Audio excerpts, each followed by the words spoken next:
আমের আচার প্রস্তুতি চলতেছে শেষের দিকে। তো কিভাবে এই আচারটা বানাইলাম শুরু থেকে শেষ পর্যন্ত থাকছে আজকের ভিডিওতে। যেহেতু কাঁচা আমের সিজন প্রায় শেষের দিকে, তো ভাবলাম আরও কিছু আচার বানিয়ে রাখি। যাই হোক, এজন্য বাজার থেকে কিন্তু এরকম একদম কাঁচা দেখে আমগুলো নিয়ে আসা হয়েছে। তো আমগুলো আনার পরে এগুলো খুব ভালো করে ধুয়ে তারপরে কেটে নিয়েছি। আমটাকে 4 ভাগ করে কেটেছি এক একটা আমকে। এরপরে এটাকে আমি সন্ধ্যা রাতে কেটে সারা রাত ভিজিয়ে রেখেছি লবণ এবং হালকা একটু সিরকা দিয়ে। সারা রাত রাখার পরে দেখতে পাচ্ছেন আমগুলোর রঙটা কিন্তু অনেকটাই চেঞ্জ হয়ে গেছে।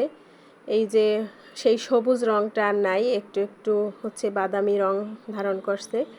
তো এই পর্যায়ে আমি সেই লবণ মেশানো পানিটা ফেলে দিয়ে একটা ছাঁকনিতে এরকম সেঁকে নিয়েছি আর হালকা একটু রোদে দিয়েছি যাতে এই পানিটা এর ভিতরে না থাকে। তো পানিটা শুকানোর পরে আমি একটা কড়াইতে এখানে পরিমাণ মতো সরিষার তেল আর গোটা রসুন আর সেই কেটে রাখা আম এগুলো দিয়ে খুব ভালো করে নেড়ে চেড়ে এর ভিতরে লবণ অল্প পরিমাণে, যেহেতু আগেই লবণ দিয়ে দিয়েছি, আর সাদা সরষে বাটা, হলুদের গুঁড়ো, মরিচের গুঁড়ো আর একটু ধনিয়া গুঁড়ো দিছি, আদা বাটা দিছি সামান্য পরিমাণে। তো এই মশলাগুলো দিয়ে খুব ভালো করে কিন্তু এটাকে নেড়ে চেড়ে মিশিয়ে নিছি। আর এখানে অল্প পরিমাণে আখের গুড় অ্যাড করছি যাতে অতিরিক্ত টক না থাকে, আর খুব একটা বেশি গুঁড়ো দেওয়া হয় নাই। আর এই যে সিরকা দিয়ে দিলাম 2 কাপ পরিমাণে। তো আচারের কিন্তু মূল উপাদানই এই সিরকা, ভালো রাখার জন্য, যাতে এই আচারটা অনেক দিন পর্যন্ত ভালো থাকে, সেজন্য এই সিরকাটা ব্যবহার করা।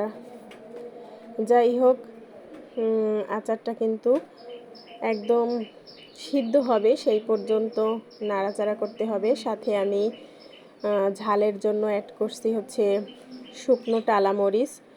আর এইখানে যে 5 ফোড়ন দেখতে পাচ্ছেন, এটাকে আমি একটা শুকনো খোলায় একটু টেলে নিয়ে তারপরে সেটাকে গুঁড়ো করে এই যখন আচারটা নামিয়ে নিব তার কিছুক্ষণ আগে আগে এই আচারের উপরে দিয়ে দিতে হবে। তো এই আচারের টিপস এই 5 ফোড়নটা কিন্তু একদম আচার বানানোর শুরুতেই দেয়া যাবে না, তাইলে ঘ্রাণটা অনেকটা কমে আসবে।